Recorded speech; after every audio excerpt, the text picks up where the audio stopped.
اعوذ باللہ من الشیطان اللعین الرجیم بسم اللہ الرحمن الرحیم الحمد للہ رب العالمین الصلاة والسلام علی اشرف الانبیاء والمرسلین وعلی آلہ طیبین طاہرین المعصومین الذین اذہب اللہ عنہم الرجس وطہرہم تطہیرا اللہم صل علی محمد وآل محمد اللہم اخرجنا من الظلمات الوہم واکرمنا بنور الفہم اللہم افتح علینا ابواب رحمتک وانشر علینا خزائن علومک برحمتک یا ارحم الراحمین۔ عزیزان محترم، عرفان اسلامی کی تلاش کے عنوان پر گفتگو آپ کے ساتھ جاری ہے۔ مرحوم آیت اللہ محمد تقی مصباح یزدی رحمۃ اللہ علیہ نے ایک نہایت ہی گراں قدر اس موضوع پر دروس دیے اور ان کے دروس کا مجموعہ ایک کتابی شکل میں پبلش کیا گیا اور ہم اس کتاب کے مضامین کو آپ کی خدمت میں تفصیل کے ساتھ تشریح کے ساتھ بیان کر رہے ہیں۔ آج اس سلسلے کا 96واں درس ہے اور گزشتہ درس سے اس کا نہایت ہی گہرا ربط ہے۔ جن افراد نے مؤمنین نے 95 نمبر درس ہمارا سنا ہے، آج کا درس اسی درس کے تسلسل میں ہے، چونکہ وہاں کتب کا موضوع بیان کیا گیا، اہل تصوف کی رائے اس بارے میں بیان کی گئی، پھر وہاں شریعت کو اور طریقت کو بیان کیا گیا اور بیان کیا گیا کہ شریعت کی روح باطن اور باطنی احکام یا شریعت کی لطیف ترین روح کا نام طریقت ہے۔ اس موضوع پر گزشتہ درس میں تفصیل سے گفتگو ہوئی، پھر آخر میں اسی طریقت کے ذیل میں اہل تصوف کے 2 نظریات کو بیان کیا گیا۔ بیان ہوا کہ اہل تصوف کے 2 گروہ، 2 طائفے یہاں 2 مختلف قسم کے آراء اور نظریات کو بیان کرتے ہیں، بلکہ 3 طرح کے نظریات کو بیان کرتے ہیں۔ 2 نظریات ہم نے بیان کیے، آج ایک تیسرا نظریہ بھی آخر میں آیت اللہ مصباح یزدی بیان کریں گے۔ 2 بنیادی نظریات جنہیں آیت اللہ مصباح یزدی بیان کر رہے تھے کہ طریقت پر عمل کرنے کے نتیجے میں وہ افراد جو علم الیقین کی منزل پر فائز ہو جاتے ہیں، ان کے لیے کماکان شریعت پر عمل کرنا لازم ہے۔ یہ اہل تصوف میں بعض صوفیوں کا نظریہ ہے، جبکہ بعض صوفی اس نظریے کے قائل ہیں کہ اگر انسان شریعت کی باطن یعنی طریقت پر عمل کرتے ہوئے انسان علم الیقین کی منزل پر فائز ہو جائے تو اب اس کے اوپر شریعت پر عمل کرنا ضروری نہیں ہے، وہ مستثنیٰ ہو جاتا ہے، کیونکہ شریعت پر عمل کرنے کا بنیادی مقصد یہ ہے کہ انسان یقین کی منزلوں کو طے کر لے اور یقین کے مرتبے پر فائز ہو جائے۔ لہٰذا جب انسان یقین کے مرتبے پر فائز ہو جاتا ہے تو اب شریعت پر عمل کرنا اس کے لیے تحصیل حاصل ہے۔ اچھا بھئی، آپ کے پاس دلیل کیا ہے اس مدعا کی؟ ہم نے بیان کیا تھا گزشتہ درس کے آخر میں کہ اس مدعا پر دلیل ہم اگلے درس میں تفصیل سے بیان کریں گے۔ لہٰذا یہ صوفی حضرات سورہ حجر کی آیت نمبر 99 کو دلیل کے طور پر بیان کرتے ہیں، جس میں خداوند متعال ارشاد فرما رہا ہے وَعْبُدْ رَبَّكَ حَتَّى يَأْتِيكَ الْيَقِينُ، یعنی اپنے پروردگار کی عبادت کرو یہاں تک کہ تم یقین کی منزل پر فائز ہو جاؤ۔ یہاں یقین کی منزل پر فائز ہونے کا مطلب یہ ہے کہ جب انسان یقین کے مرتبے پر فائز ہو جاتا ہے تو پھر اسے عبادت کی ضرورت نہیں ہے۔ یہاں ہم یقین سے مراد موت لیتے ہیں، جبکہ یہ صوفی حضرات اس آیت کی تشریح میں یوں بیان کرتے ہیں کہ اللہ تبارک و تعالی اپنے حبیب محمد مصطفیٰ صلی اللہ علیہ وآلہ وسلم سے مخاطب ہے، ان تک پیغام پہنچا رہا ہے کہ اپنے پروردگار کی عبادت کرو اور اس وقت تک کرتے رہو یہاں تک کہ تم یقین کی منزل پر پہنچ جاؤ۔ پس جب تم یقین کی منزل پر پہنچ جاؤ تو اس کا مطلب ہے کہ اب عبادت کی ضرورت نہیں ہے۔ کیوں؟ چونکہ عربی زبان میں حتیٰ جو عربی ادبیات میں کسی بھی کام کی غایت کو بیان کرتا ہے، کسی بھی کام کے انتہا کو بیان کرتا ہے، یعنی میں نے یہاں تک جو ہے وہ میری غایت ہے، میں اس غایت پر، اس انتہا پر جب پہنچ جاؤں گا تو اب اس کے بعد جو ہے وہ میرا سفر منقطع ہو جائے گا، میری عبادت کا مرحلہ منقطع ہو جائے گا، اس کے بعد مجھے عبادت کی ضرورت نہیں ہے۔ لہٰذا حتیٰ سے وہ استفادہ کرتے ہیں۔ دو ان کے بنیادی مبنا ہیں، ایک تو یقین سے مراد وہ علم الیقین لے رہے ہیں، اور ایک حتیٰ سے مراد وہ غایت لے رہے ہیں، یعنی بیان ہو رہا ہے کہ اے حبیب عبادت کرو یہاں تک کہ تم یقین کے مرحلے پر پہنچ جاؤ۔ پس اگر تم یقین کے مرحلے پر پہنچ جاؤ تو پھر اس کا مطلب ہے کہ عبادت کی ضرورت نہیں ہے، چونکہ عبادت کی غایت جو ہے وہ یقین ہے۔ حصول یقین کے بعد منزل مراد، منزل مقصود تک پہنچنے کے بعد اب عبادت سے استثناء حاصل ہو جاتا ہے۔ کیوں؟ چونکہ اس عبادت کا مقصد انسان کو یقین کے مرحلے تک لے کر آنا ہے، اور جب انسان یقین کے مرحلے پر فائز ہو جاتا ہے، پہنچ جاتا ہے، تو اب اسے عبادت کی ضرورت نہیں رہتی ہے۔ لیکن اگر ہم تفسیر قرآن میں رجوع کرتے ہیں اور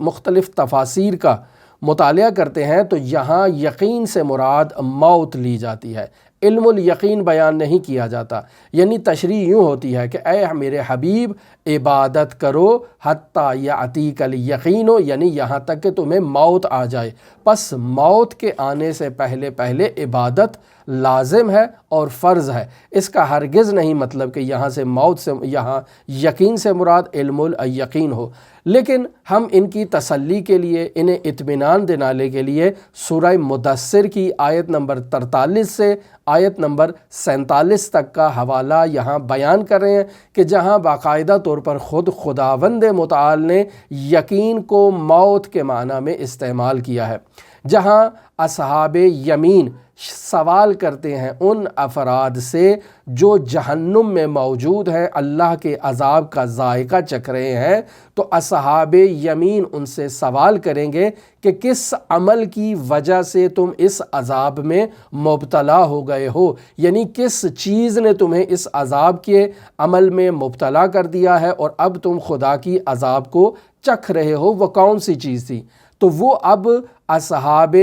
جہیم جو ہیں وہ باقاعدہ طور پر ان وجوہات کو بیان کر رہے ہیں کہ جو باعث بنی ہیں ان کے اس عذاب میں مبتلا ہونے کی۔ لہٰذا پہلی آیت وہ کہتے ہیں قالو، یعنی وہ اصحاب جہنم کہہ رہے ہیں لم نکو من المصلین، ہم اللہ کی عبادت نہیں کیا کرتے تھے، یعنی ہم اللہ کے نماز گزار نہیں تھے۔ ولم نکو نطعم المسکین، یعنی ہم مسکین کو کھانا نہیں کھلایا کرتے تھے۔ پس پہلی وجہ یہ تھی کہ ہم عبادت نہیں کرتے تھے، دوسری وجہ یہ تھی کہ ہم مسکین کو کھانا نہیں کھلاتے تھے، تیسری وجہ یہ ہے وَكُنَّا نَخُوضُ مَعَ الْخَائِضِينَ، ہم بیہودہ گفتگو کرنے والوں کے ساتھ بیٹھ جاتے تھے اور بیہودہ گوئی میں، بیہودہ گفتگو میں مصروف رہتے تھے۔ اور پھر اس کے بعد یہ لوگ بتاتے ہیں چوتھی علامت وَكُنَّا نُكَذِّبُ بِيَوْمِ الدِّينِ، ہم یوم جزا کو جھٹلایا کرتے تھے، یہ ہماری چوتھی علامت تھی۔ ان چار علامات کی وجہ سے ہم جہنم میں آئے ہیں، حتیٰ آتانا الیقین، یہاں تک کہ ہمیں موت آ گئی۔ یعنی ہم اپنی زندگی میں ان چار کاموں کو انجام دیا کرتے تھے کہ ہمیں موت آ گئی، یعنی ہم یقین جو حتیٰ آتانا الیقین، یعنی ہمیں یقین آ گیا، یعنی ہمیں موت آ گئی۔ پس معلوم ہوا کہ یقین خداوند متعال کی زبان میں بعض مقامات پر علم الیقین کے علاوہ موت کے معنی میں بھی استعمال ہوا ہے۔ پس یہاں جو آیت میں خداوند متعال ارشاد فرما رہا ہے سورہ حجر آیت نمبر 99 وَعْبُدْ رَبَّكَ حَتَّى يَأْتِيكَ الْيَقِينُ، یعنی اپنے پروردگار کی عبادت کرو یہاں تک کہ تم یقین کے منزل پر فائز ہو جاؤ۔ پس اس سے یہ بات واضح ہو جاتی ہے کہ ہر جگہ یقین کا مطلب علم الیقین نہیں ہے، بلکہ یقین موت کے معنی میں بھی استعمال ہوا ہے، جیسے اس عبادت میں حَتَّى يَأْتِيكَ الْيَقِينُ موت کے معنی میں بیان ہو رہا ہے۔ پس جب انسان کو موت نہیں آتی ہے تو موت آنے سے پہلے پہلے انسان کے اوپر عبادت فرض ہے، انسان اپنی عبادت کو انجام دے گا۔ بس کسی بھی مرحلے میں انسان عبادت سے مستثنا نہیں ہے۔ بس یہ جو آپ دعویٰ کر رہے ہیں کہ ہم علم الیقین کے مرحلے پر جب فائز ہو جاتے ہیں، جب ہم طریقت پر عمل کرتے کرتے یقین کی منزل تک پہنچ جاتے ہیں، تو تب ہمیں عبادت کی ضرورت نہیں رہتی ہے، چونکہ سورہ حجر کی 99 نمبر آیت اس پر دلیل ہے۔ آپ نے در واقع اس آیت سے غلط مطلب لیا ہے، وہاں یقین سے مراد موت ہے۔ پس جب تک انسان کی جان میں جان ہے، اسے اپنے رب کی عبادت کرنا ہے۔ دوسری طرف ہم دیکھتے ہیں کہ رسول خدا صلی اللہ علیہ وآلہ وسلم کی حیات طیبہ میں، ان کی عملی زندگی میں جو عبادت تھی، اس سے یہ بات ظاہر ہوتی ہے کہ ان صوفیوں نے جو اس آیت سے مراد لی ہے وہ مراد نادرست ہے۔ اس دعویٰ کی تردید کے لیے بیان کیا جا سکتا ہے، سوال کیا جا سکتا ہے کہ یہ جو یقین کے مراتب پر پہنچنے کا دعویٰ کر رہے ہیں، معنوی مقامات کی بلندیوں تک پہنچنے کا دعویٰ کر رہے ہیں، سیر و سلوک کے بلند ترین مقامات تک پہنچنے کا دعویٰ کر رہے ہیں، ہم ان صوفیوں سے سوال کرتے ہیں کہ اچھا آپ یہ بتائیے کہ آپ یقین کے کمال اور بلند مرتبے پر فائز ہیں، یا حضرت رسول خدا صلی اللہ علیہ وآلہ وسلم آپ سے زیادہ یقین اور کمال کے مرتبے پر فائز تھے؟ تو یقینی بات ہے کہ یہ لوگ رسول خدا صلی اللہ علیہ وآلہ وسلم کو نمونہ عمل قرار دینے کا انکار نہیں کر سکتے۔ جب رسول خدا صلی اللہ علیہ وآلہ وسلم کی حیات طیبہ ہمارے لیے نمونہ عمل ہے اور ہم نے رسول خدا کی اقتداء کرنا ہے، اور رسول خدا صلی اللہ علیہ وآلہ وسلم کے لیے یقیناً کہا جا سکتا ہے کہ وہ مقامات میں ہم سے بلند مرتبے پر اور مقام پر پہنچے ہوئے تھے، کوئی بھی صوفی یہ دعویٰ نہیں کر سکتا کہ میں رسول خدا صلی اللہ علیہ وآلہ وسلم سے بلند مرتبے پر فائز ہوں۔ تو جب حضرت صلی اللہ علیہ وآلہ وسلم نے اپنی حیات طیبہ کے آخری لمحات تک اللہ کی عبادت کو جاری اور ساری رکھا تھا، تو یہ صوفی کیسے دعویٰ کر سکتے ہیں کہ ہم جن کی اقتداء کر رہے ہیں، جن کے مرید ہیں، جن کی شریعت پر عمل کر رہے ہیں، وہ تو زندگی کے آخری لمحات تک عبادت کریں یقین کی منزل پر پہنچنے کے باوجود، اور ہم جو یقین کی منزل پر پہنچنے کے مدعی ہیں، ہم خود کو عبادت سے مستثنا قرار دیں؟ پس معلوم یہ ہوتا ہے کہ یہ جو برہان قائم کیا جا رہا ہے، یہ برہان نادرست ہے، حقیقت سے عاری ہے، حقیقت سے خالی ہے، اور در واقع شیطانی وساوس پر مشتمل ہے، لہٰذا اس کے باطل ہونے میں کسی قسم کے شک اور کسی قسم کے شبہے کی گنجائش نہیں ہے۔ یہاں آیت اللہ مصباح فرما رہے ہیں کہ اسلام میں شریعت کے علاوہ طریقت نام کی کوئی چیز موجود نہیں ہے، یعنی ایسا نہیں ہے کہ اسلام میں ایک شریعت ہو اور ایک طریقت ہو، ایسی بات بالکل نادرست ہے۔ اسلام میں صرف اور صرف شریعت مقدسہ مطہرہ اسلامیہ ہے، شریعت کا باطن موجود نہیں ہے۔ ہم آیت اللہ مصباح سے نہایتی ادب، نہایتی احترام کے ساتھ یہ سوال کریں گے کہ حضور حضرت استاد محترم، آپ نے ابتدائی کتاب میں جہاں ہم نے درس نمبر 14 کے تحت تفصیل سے آپ کی عبارت کو بیان کیا تھا، وہاں آپ نے فرمایا تھا کہ شریعت کے باطن کو، شریعت کے باطنی احکام کو، شریعت کے ظاہری احکام کی روح کو طریقت کہا جاتا ہے۔ وہاں آپ طریقت کو بیان کر کے آئے اور ہم نے آپ کی عبارت کو تفصیل سے تشریح کے ساتھ وہاں جو آدھا گھنٹہ بیان کیا اور اس میں طریقت کو ثابت کیا تھا۔ آج آپ یہاں صوفیوں کو رد کرتے ہوئے بیان کر رہے ہیں کہ شریعت کے علاوہ طریقت نام کی کوئی چیز موجود نہیں ہے۔ حضرت استاد، ہمیں آپ کی یہ بات سمجھ میں نہیں آئی ہے۔ دوسری طرف ہم سید ابن طاؤس کے حالات زندگی میں تفصیل سے اس طریقت کو بیان کر چکے ہیں جو ان کے آثار سے ظاہر ہوتی ہے۔ پس حضرت استاد، یہاں آپ کو اپنے بیان میں تھوڑا تجدید نظر کرنا ہوگی اور تھوڑا اس میں لچک کو پیدا کرنا ہوگا کہ آپ کا پہلا بیان درست تھا یا آپ کا اب والا بیان درست ہے۔ ہماری نظر کے مطابق وہ پہلے والا بیان استاد محترم کا درست تھا۔ یہاں در واقع صوفیوں کو رد کرنا چاہ رہے ہیں، لہٰذا صوفیوں کو رد کرتے ہوئے آیت اللہ مصباح یزدی نے یہ جو بات کر دی کہ شریعت اور طریقت نام کی دو الگ چیزیں موجود نہیں ہیں، در واقع آیت اللہ مصباح یہاں وہ چیز جسے طریقت کے عنوان سے پہلے بیان کر رہے ہیں اسے بھی شریعت کے دائرے میں لے کر جا رہے ہیں، اس سے جدا ظاہر نہیں کرنا چاہ رہے۔ لہٰذا فرماتے ہیں کہ اسلام میں زندگی گزارنے کا صرف ایک طریقہ موجود ہے، جس کا مقصد یہ ہے کہ انسان کو کمال کی بلندیوں تک پہنچایا جائے، انسان کو اللہ کے تقرب کے بلند ترین مقامات پر پہنچایا جائے۔ پس شریعت کا ایک ظاہر ہے اور شریعت کا ایک باطن ہے، جسے طریقت کہہ رہے ہیں۔ یہ طریقت شریعت سے جدا نہیں ہے، بلکہ اس شریعت کا کمال ہے، بلند ترین مرتبہ ہے، لہٰذا شریعت کا حصہ ہے، اس سے جدا نہیں ہے۔ جیسے وہ احکام جو سید ابن طاؤس نے بیان کیے ہیں، جنہیں وہاں پر ہم طریقت کے نام پر بیان کر چکے ہیں، وہ احکام بھی شریعت سے خالی نہیں ہے۔ مثلا نماز کی ادائیگی میں نہایتی کمال کی شرائط کو مد نظر رکھنا، کمال کی حالت کو مد نظر رکھنا، جس سے انسان یعتیق الیقین کے مرتبے پر فائز ہو سکے، لہٰذا اسے جو طریقت کے عنوان سے یاد کیا جا رہا ہے وہ شریعت سے الگ نہیں ہے۔ آیت اللہ مصباح یہاں یہ کہنا چاہ رہے ہیں، بلکہ یہ کہنا چاہ رہے ہیں کہ وہ شریعت کی تکمیل ہے، شریعت کا حصہ ہے، شریعت سے جدا نہیں ہے۔ پس خداوند متعال نے انسانوں کو کمال کے بلند ترین مرتبوں تک پہنچنے کا جو راستہ بتایا ہے، قرب الہی کے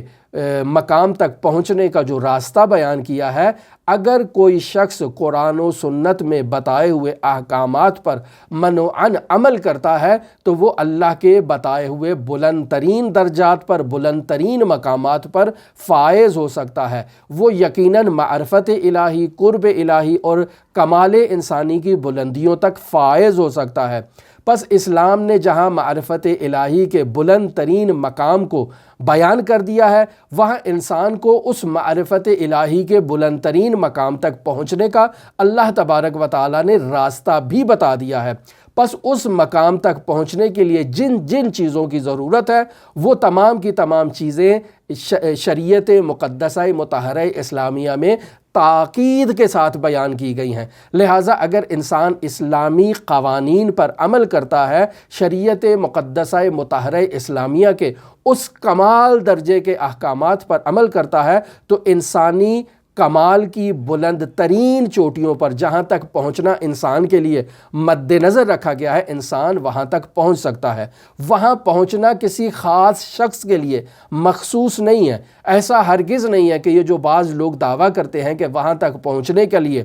ایک مخصوص راستہ ہے جو کتب کو بیان کر دیا گیا ہے، کتب جسے مناسب سمجھتا ہے اسے اس راستے کی طرف نشاندہی کر دیتا ہے، اور باقی نااہل افراد کو اس راستے کے بارے میں آگاہی نہیں دی جاتی ہے۔ یہ دعویٰ نادرست ہے، بلکہ تمام وہ راستہ قرآن و سنت میں موجود ہے، اور اس راستے پر جو انسان عمل کرتا ہے وہ کمال کی منزلوں تک پہنچ جاتا ہے۔ البتہ یہاں آیت اللہ مصباح یزدی تاکید فرما رہے ہیں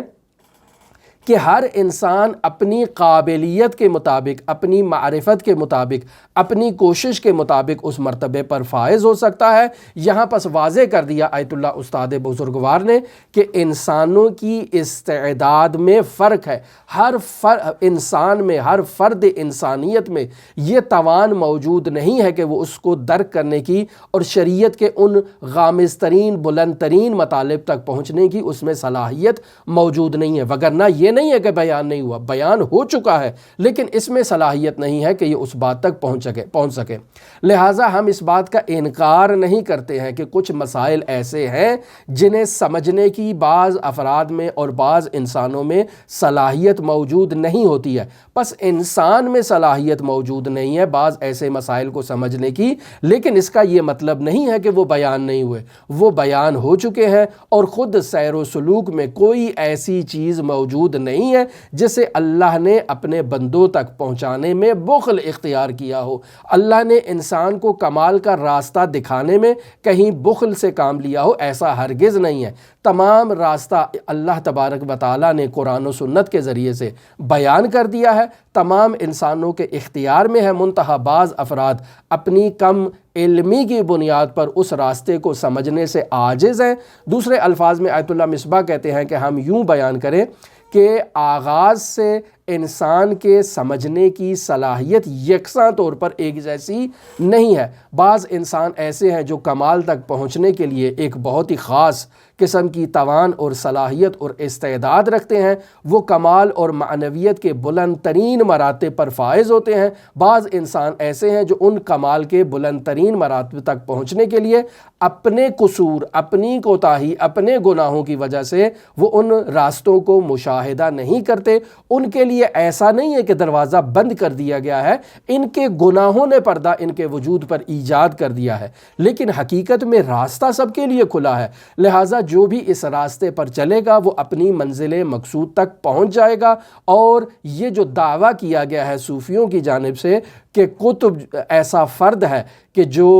جس کے ساتھ یہ حقائق مخصوص ہیں، ہر زمانے میں ایک انسان کامل موجود ہوتا ہے اور اس تک یہ حقائق پہنچتے ہیں اس کے سابقہ قطب سے، اور پھر وہ جو ہے آگے جسے مناسب سمجھتا ہے اس تک ان حقائق کو منتقل کرتا ہے۔ شیعہ تعلیمات میں ایسی کوئی گنجائش موجود نہیں ہے۔ یہ نظریہ جو صوفیوں نے بیان کیا یہ در واقع شیعہ اعتقادات سے مطابقت نہیں رکھتا ہے۔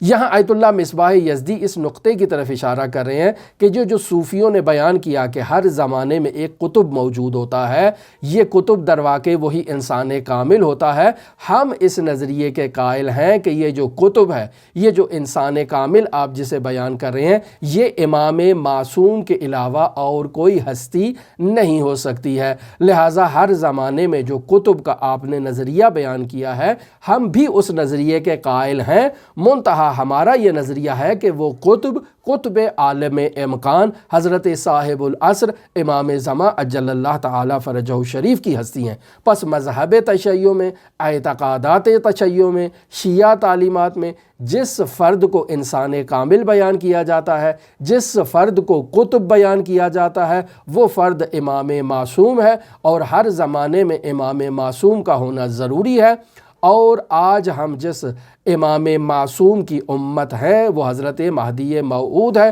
جو ہر قسم کے عیب و نقص سے مبرہ اور منزہ ہے، پاک ہے۔ پس امام ہے جسے قطب کہا جاتا ہے، اور ہر انسان کی یہ ذمہ داری ہے کہ وہ خود کو امام کے احکامات کے سامنے سر تسلیم خم کر دے۔ پس در واقع یہ جو نظریہ آپ نے صوفیوں سے متعلق بیان کیا، جسے تفصیل کے ساتھ ہم 95 نمبر درس میں بیان کر چکے ہیں، اس نظریے میں ہم اس بات کو واضح بیان کر چکے ہیں کہ یہ جو قطب کے متعلق آپ باتیں بیان کر رہے ہیں، شیعہ اعتقادات کے مطابق یہ نظریہ جو ایک غیر معصوم کے لیے آپ بیان کر رہے ہیں یہ باطل ہے، بلکہ غیر معصوم نہیں، معصوم ہے۔ اور آپ کا بعض لوگوں کا متصوفہ کا یہ نظریہ ہے